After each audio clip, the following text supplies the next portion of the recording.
National Fire Service is warning it may be forced to withdraw its personnel from Zongo communities in Kumasi after angry youth of Mooshie Zongo chased them out of the area during a fire outbreak which killed 2 minors. The residents accused the personnel of responding late to their distress call during the incident, but the service has denied these claims. Here is a report by Mami Dufie.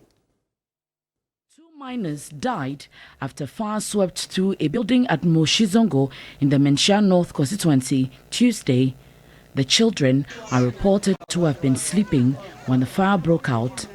Firefighters were reportedly chased away by angry youth of the area who accused the personnel of lateness to the emergency. Yusuf Bawa has been explaining the action of the youth. Fire service for Bedruha. The firemen arrived here and told us that they had no water. One of them even told us that they thought it was a hoax. We even fell short of destroying their car tires for everyone to know that they showed up here without adequate firefighting equipment.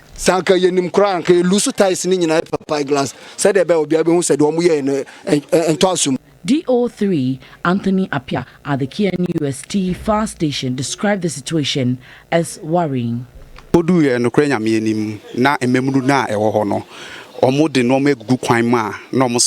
roadblocks and agitated youth who attacked the personnel.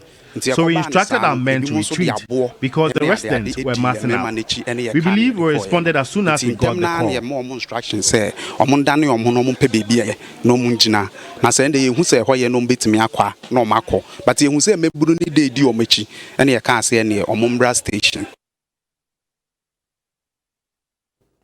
So joining me is our Bureau Chief, William Evans Inkum, for the latest on this. William, you've returned to the community. What's been the talk among them, especially following the comments by the fire service to withdraw personnel from these areas altogether because of the attacks on them?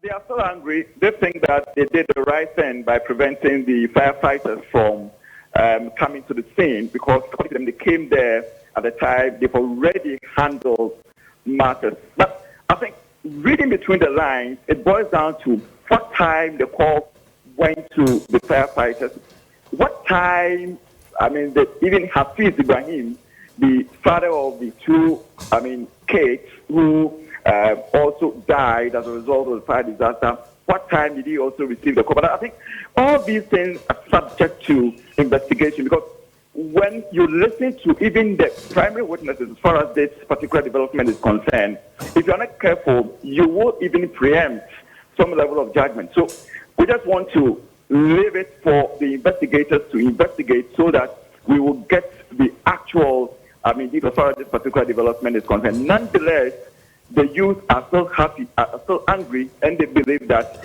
if the firefighters had been there on time, probably they could have saved the situation. Komla. And have you been able to get a word from parents of the 2 individuals who died, for example? Komla, please come again. I was wondering if you've been able to get a word from parents of the 2 minors who died in the tragedy. Absolutely. They are sad.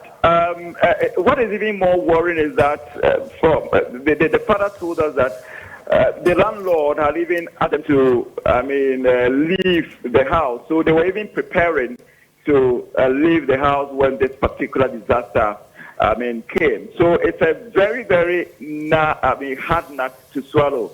But nonetheless, as Muslims, they believe that sometimes these things happen and they just leave it to God. Thank you very much. Our Bureau Chief there in the Ashanti region, William Evans Inkum, speaking to us on the latest on that fire incident at Mooshie Zongo, which led to the death of 2 minors in that part of the country.